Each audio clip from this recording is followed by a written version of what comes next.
ఒక ఏడాది ప్రభుత్వానికి మీరు అవకాశం ఇవ్వండి, ఏ విధంగా పాలన చేస్తామో చూడండి అని చెప్పి మీ ద్వారా తెలియజేస్తూ సెలవు తీసుకుంటున్నా అధ్యక్ష.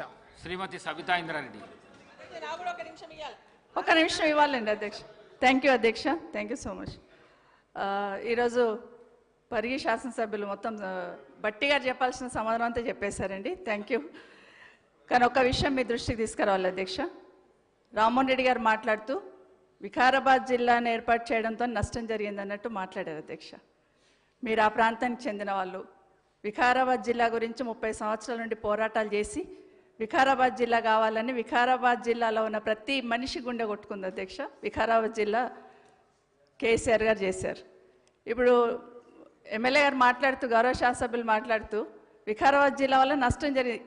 ఈరోజు వికారాబాద్ జిల్లా వచ్చింది కాబట్టి తాండూరులోనో బషీరాబాద్లో వెనకాల తాండూరు ఎమ్మెల్యే గారు కూర్చున్నారు. బషీరాబాద్ మారుమూల నుండి, తాండూరు మారుమూల నుండి హైదరాబాద్కు వచ్చి రంగారెడ్డి కలెక్టరేట్లో చేయాలంటే ఎంత ఇబ్బందులు పడేవాళ్ళు. ఇప్పుడు వికారాబాద్ పోయి ఏ విధంగా పరిష్కరించుకుంటుండే అనేది మీ దృష్టి తీసుకొస్తున్నాను అధ్యక్ష. మాట్లాడితే ఇంకొక మాట, వికారాబాద్ జిల్లా వచ్చిన తర్వాత జోన్లు సిస్టమ్ చేస్తున్నప్పుడు ఇబ్బంది జరిగిందని గ్రహించి ఆ రోజు కేసీఆర్ గారు మళ్ళీ ఇమీడియట్గా వికారాబాద్ని హైదరాబాద్ జోన్లో కలిపారు అధ్యక్ష. సంతోషం, దాన్ని కూడా ఒప్పుకున్నారు. వికారాబాద్ జిల్లా వచ్చింది కాబట్టి ఈరోజు జిల్లాకు ఒక కోర్టు వచ్చింది. వికారాబాద్ జిల్లా వచ్చింది కాబట్టి ఈరోజు ఒక మెడికల్ కాలేజ్ వచ్చింది. వికారాబాద్ జిల్లా ఉంది కాబట్టి ఈరోజు ఒక నర్సింగ్ కాలేజ్ వచ్చింది. వికారాబాద్ జిల్లా ఉంది కాబట్టి సపరేట్గా మీ బ్రిడ్జ్ అధ్యక్ష, మన బ్రిడ్జ్కి సంబంధించి ఇమీడియట్గా ఒక 100 కోట్లు శాంక్షన్ ఇచ్చున్నారు ఆ రోజు. ఇదంతా ఇదే కాకుండా అధ్యక్ష కలెక్టరేట్ వచ్చింది అక్కడే.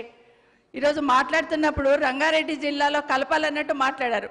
మీ అభిప్రాయం కూడా అదేనా అని గౌరవ స్పీకర్ గారిని అడుగుతున్నాను అధ్యక్ష. ఎందుకంటే వికారాబాద్ జిల్లాను కూడా మనం రంగారెడ్డిలో కలుపుదామని. How can you ask speaker గారు? లేదు. Speaker is for all our states. How can we question? నిమిషం. ఎందుకంటే రామ్మోహన్ రెడ్డి గారు మాట్లాడుతూ మన ప్రాంతం అని మాట్లాడున్నారు కాబట్టి వారి అభిప్రాయం కూడా మీ అభిప్రాయం అని అడుగుతున్నాను అంతే. దానికన్నా ఇంకేం లేదండి.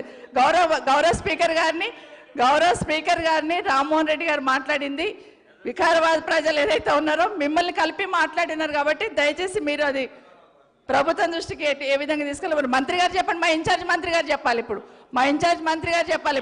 Yes madam. ఇప్పుడు మా గౌరవ శాసనసభ్యులు ఏం చెప్పారంటే, బ్రాడ్గా తీసుకుంటే డివిజన్ ఈ రంగారెడ్డి జిల్లాకు సంబంధించి కానీ బ్రాడ్గా ఈరోజు రాష్ట్రానికి సంబంధించిన జిల్లాల ఏర్పాటు కూడా సైంటిఫిక్గా జరగలేదు, శాస్త్రీయబద్ధంగా జరగలేదు అనే ప్రధానంగా చెప్పడం జరిగింది. రెండోది, స్పీకర్ గారికి వచ్చినప్పుడు స్పీకర్ గారు మొత్తం గౌరవ శాసనసభ్యులకు సంబంధించి వారి అభిప్రాయం చెప్పింది సార్. వారి అభిప్రాయం చెప్పిండ్రు. వారి అభిప్రాయము వారు చెప్పిండ్రు.